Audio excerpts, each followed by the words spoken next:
Well, the improvisation bit, that was me. Because I've just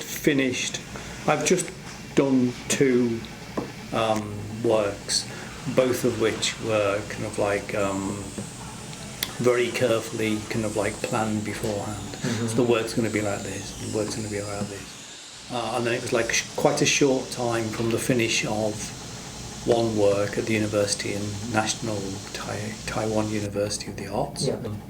I was then asked to do this piece of work, and I really didn't think I had time to come up with a fully thought out, planned before project, which was kind of like its freedom.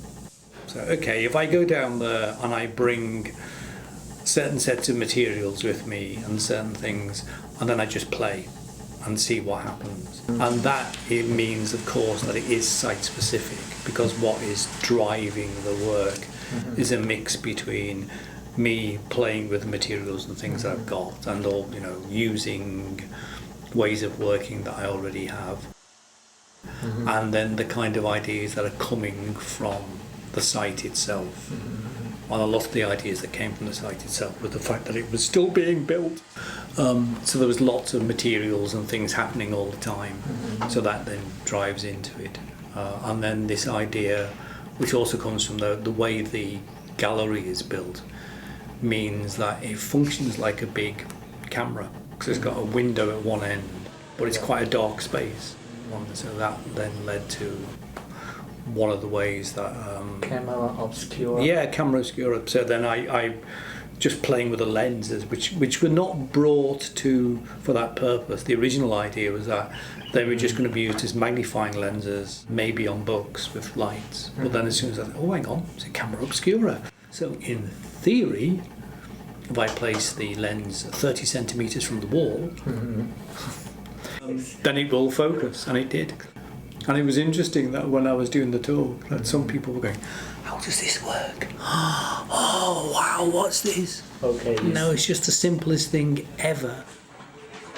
Well, I think what it is that I've noticed this also with sound recording as well. Everybody has moved so far away from the origins of those forms of work that they forget that at the basis of sound recording is a really simple idea. And it's the same with like cameras.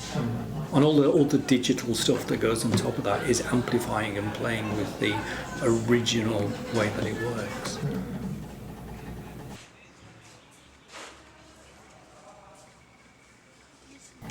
In the UK, I have a small studio space on the second floor in a studio block. And what you want is you want to be able to use materials that don't involve extra equipment. So it must be wonderful fun to be welding, but that's just like, you know, it's too complicated.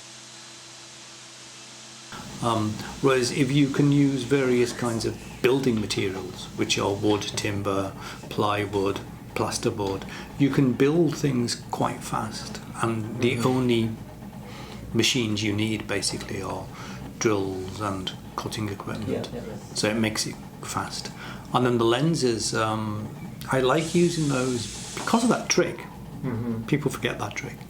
But there's also a kind of conceptual idea there, which is this idea of how we tend to see the world. So we see the world by focusing on some things but ignoring other things. That's how we work. You know, if our brains actually took account of all the information that's coming in, we'd go mad.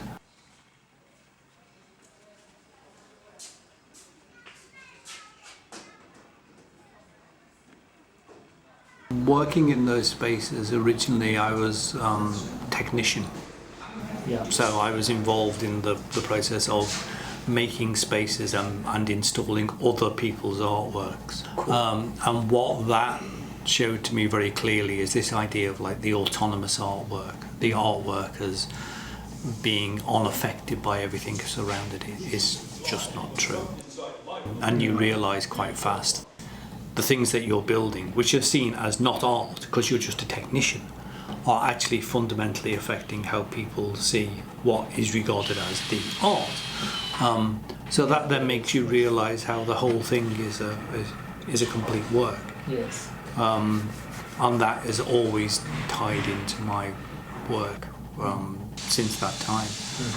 And it also came from like a realization with my own original work, which was painting. Where I presented that work actually affected that work, and I was never happy with it. Actually, I wanted to build the space, so I just went into building the space. And now the kind of spaces that I build they reference the kind of drawings I used to do. So it's all developing from those kind of things. Now, I have done this. I have done this thing of trying to make small things, but they always just get bigger. I always see artworks as part of the world. So when you make an object, you tend to want to situate it in the world that you're making, as it were. And so you just build more and more things to make that world. So like if you built this room, you'd start off with maybe the table, but then you end up with like floors, walls, ceilings. You just like keep expanding until you've replicated the room. The working process was going down there and playing, and then being affected by the building that was going on round me. But then I always knew that would happen. But one thing I did say, which I think was an important point about the work, is that by using the kind of just ordinary building technique, I wanted to kind of demonstrate that art is not based on specific technologies. So, the building of art is available for anybody. You can do it. You don't have to, spend 27 years learning how to polish metal or anything, or carve marble for that matter, because it's to do with how you think about things. So it's a conceptual practice.